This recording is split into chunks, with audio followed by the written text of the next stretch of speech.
Nityanandam. Hello everyone, I'm Shri Nitya Srinivasananda Maharaj. And I am Shri Nitya Shuddhashiva Nanda Maharaj. We are here to share the traumatic series of events we endured in Bolivia, which stripped us of our dignity, violated our fundamental human rights. What happened to us wasn't just an arrest, it was a public spectacle, a humiliation, and a violation of every basic human right. On March 20th, we planned to travel from Cayubaba, an indigenous community that we were serving in, to Santa Ana, a neighboring town with intentions of receiving supplies for our humanitarian efforts. Due to unforeseen delays, our departure was postponed from 7 a.m. to 12 p.m. And as we prepared to leave, municipality members arrived. They were aggressively cornering us, and the crowd grew to over 50 people, who were yelling, screaming, and recording the entire time. We urged the captain of the boat to depart urgently, but the mayor intervened, decommissioning the boat and leaving us stranded. The mob surrounded us before we got on the boat. They demanded a meeting, which we were not authorized to speak at, and we told them this multiple times. They continued to shout and scream at us, even after telling many of them that we don't speak Spanish. Such a difficult situation, but they continued. Tensions escalated rapidly. One of the enraged members of the mob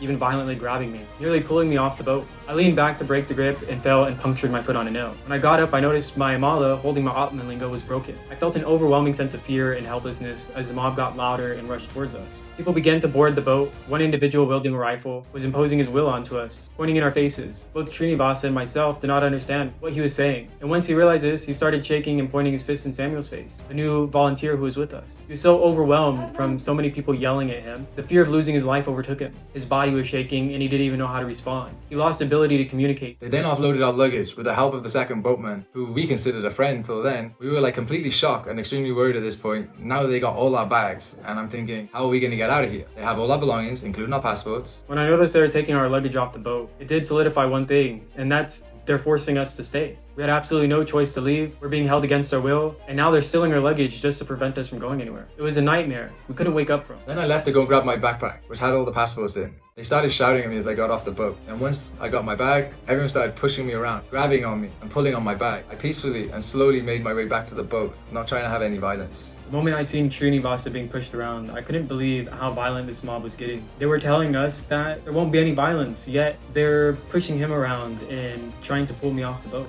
Yeah, and then the police arrived. We hoped for protection. Instead, they lied, got us off the boat. We collected our heavy luggage. Then, after 50 meters away from the boat, the mob surrounded the police, started speaking to the crowd, and started the investigation, which left us in a vulnerable and open position, unable to go anywhere, with the mob shouting at the police and us. We felt so trapped, we couldn't believe the police had put us in this position. After a grueling 30 minutes, the truck arrived to take us to the flight, but instead, they escorted us back to the town square plaza, where over 100 people awaited, and the 50 plus people from the harbour followed and joined. Our belongings were unlawfully searched, private documents photographed, and we were denied basic necessities like food, water, restroom access. Samuel was shaking, passed out from the exhaustion, lying on the floor. The atmosphere was surreal. People treated our suffering as entertainment, selling drinks, snacks, and even lighting fireworks. The indigenous community members that we built a good connection with, they started to arrive with confusion. They weren't sure why we were there and what was happening. Especially the kids, they couldn't process what was happening to us. We waited so long to leave, it just seemed like it would never end. After being made a public display, a public spectacle, and going through our bags, the truck came back to take us to the airport. We then went to the airfield where there was no plane. We were promised a flight out, but it was all a deception. We were held in an open-door hotel with minimal protection and security. The following day, we were flown to Santa Ana and then immediately to Trinidad, where immigration officials photographed us upon arrival. Images that soon appeared in the media. Despite being told we were not detained, we were forced into a police vehicle against our will. They took us to Trinidad immigration, where our visas were unlawfully revoked, and we were subjected to a grueling 10-hour armed convoy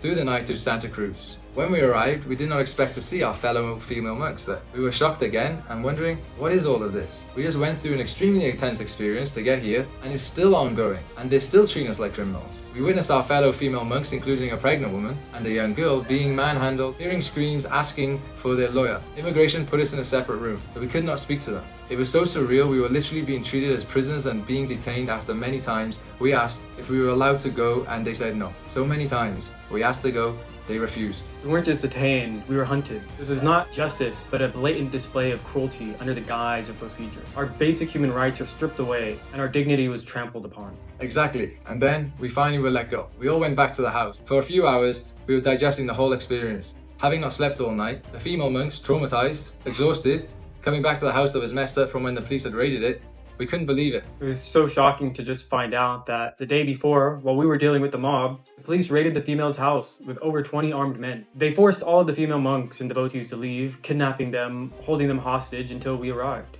It was disgraceful. Not even 12 hours later, we were at the house with the police. Immigration came. Somehow they managed to get in through the front gate and they caused an entire commotion. So many people were emotionally stressed with the idea of being kidnapped again. Yeah, the female monks were pleading with them, saying they mean no harm and they don't want no trouble. I just didn't understand. Why were they even there? They issued a 3-day notice of immigration, but then armed police turned up the same day without any reason and stated no cause. They remained silent. We asked them. They still said nothing. Eventually they left, as they had no probable cause to arrest us. About an hour later, the owner of the house came and started causing issues and started threatening us. We had no choice, so we rushed and packed our bags to leave to the airport. At first, I thought we were safe at the airport, but it turns out the media was stalking us and we were still being harassed, even just before we boarded our plane to leave the country. We share our story to shed light on these atrocities and to appeal to international human rights organizations and compassionate individuals. No one should endure such violations. We hope our testimony serves as a catalyst for change, ensuring that such injustices are brought to light and addressed. Thank you for listening. We urge you to stand with us against such violations and to advocate for justice